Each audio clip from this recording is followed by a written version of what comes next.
I chose the scenario, betrayed by a best friend, from the list. Here is your story.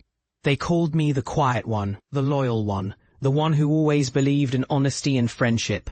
But that belief was shattered forever the day I realized the truth, that my best friend had been planning my downfall all along.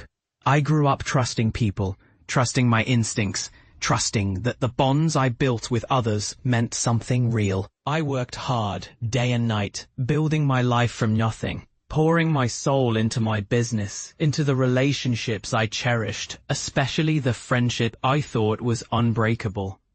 I shared my dreams with him, my fears, my ambitions, and he listened with a smile, always encouraging, always pretending to be my greatest supporter. We had become inseparable, two guys from different worlds, united by shared goals and mutual respect. I thought he was family, my partner in every sense of the word, the kind of friend who would stand by me no matter what. I trusted him with everything, and I believed he trusted me in return. But beneath that facade, something darker was brewing.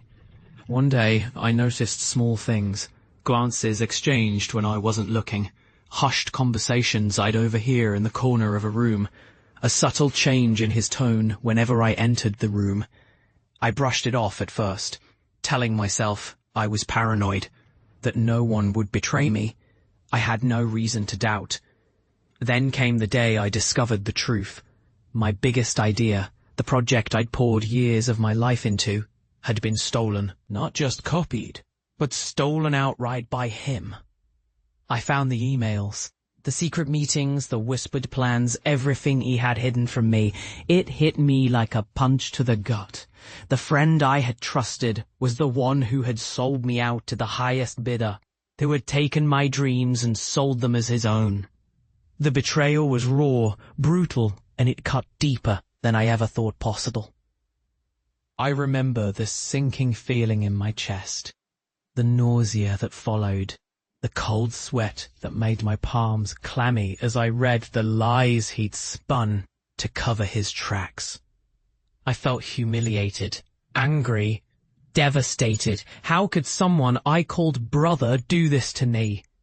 I lost sleep over it, replaying every moment, every conversation, every sign I had missed.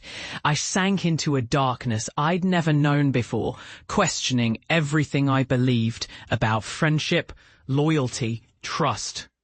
I wanted to scream, to shout, to destroy everything he had built on my stolen ideas. But I knew that wouldn't bring justice. Instead, I started to plan, quietly, carefully. I researched his weaknesses, his vulnerabilities, the people he relied on, the lies he told himself.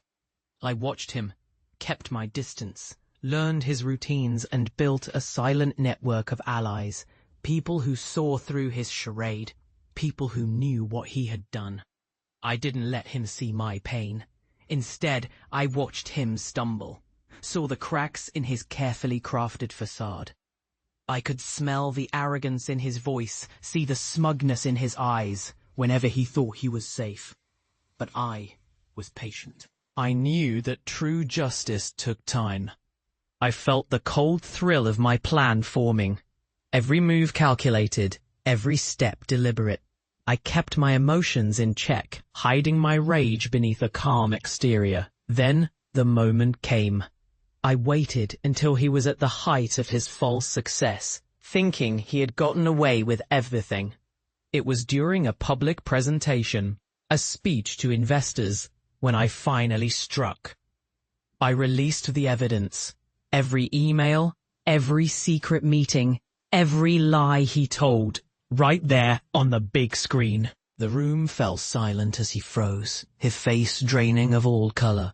His eyes darted around, searching for someone to save him, but there was no one.